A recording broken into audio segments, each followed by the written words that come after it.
really important. Something else that you can take control of, right, is all these uncontrollables, is your fitness, is your exercise level. Now, if you're in an apartment in downtown New York City, that may be a little more iffy than if we're out here, say in the country, where we can walk or we can bike and we can do different things. But wherever you're at, you can take the lead and do some squats, right? I can do some squats right here with old Bridget.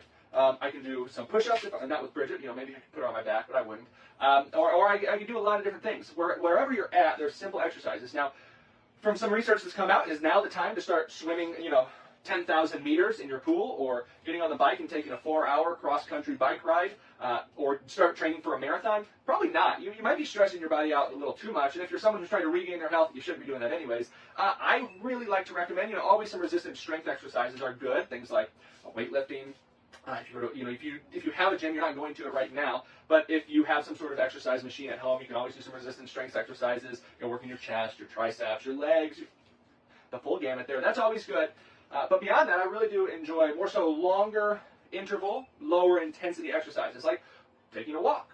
If you're a jogger or a runner, a nice easy jog. Nothing to go burn 1,000,000 calories or try to lose your breath or try chasing cars or anything. We're talking about nice easy pace. It's going to get you moving. You're going to breathe some fresh air. Hopefully, if you have the ability to get outside, okay, and be able to be in a safe place outside. We'll just say that, and then just breathe that fresh air and be able to move around. That's also going to play backwards into some other previous things that we talked about, right? Is thinking about your mental health. You get outside, you get walking, you get exercising. I know many writers, comedians, authors that, as an author myself, to be able to be outside walking, just you come up with some of the best ideas. You just have this clarity that you never have. No music, nothing, just clarity. Not that you can't have music, but if you're trying to gain some sort of clarity, then I'd recommend just going outside. A longer interval, lower intensity exercise. Go for a walk, go for a stroll, get out there, breathe that fresh air, get that mental clarity. It's going to help you with your overall mentality with what's going on. And it's also going to help with your health, right? The more movement you're doing to a degree is always beneficial, or is going to be beneficial for your overall health. So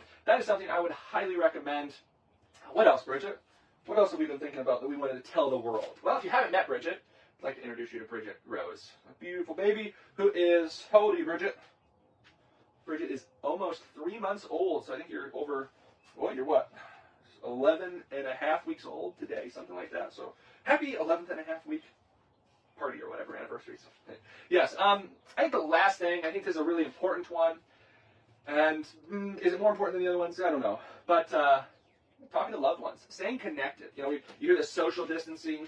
Kramer, who's he's a financial person, on one of the big channels. He's a kind of crazy finance person. He made the statement that he thinks we should change it from. And if you notice, I'm rocking here. It's because Bridget's a fan of constant movement. I don't have to go to the bathroom or anything. I just am moving for Bridget's sake. But Kramer had said, I think we should stop calling it social distancing and call it physical distancing. Now, if you know what that is, there's this whole 6-foot thing, and this shelter in place and self-quarantine at home, all this stuff that's happening, right? But I think that was really smart. I really liked that. We think of social distancing, it's almost like, oh, get away from me, get away from me. I'm gonna have a frown on my face, so you don't try talking to me.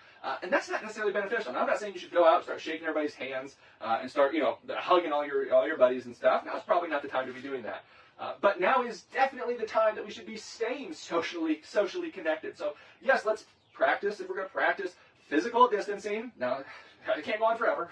We just can't go on forever. But if we're going to practice that, let's call it what it is, physical distancing. But let's practice social connectedness. We've got to stay connected socially. So now if you're in, I'm not the infectious disease control expert by any means, but I know many people who are healthy, they're not going out and interacting, they've got a family, a nucleus there, stay connected with that nucleus. But beyond that, if you're in another state, if you're in another time zone, you're in another country, you're just maybe in another home, but you're worried about, being around someone, say you've been out shopping, I don't know.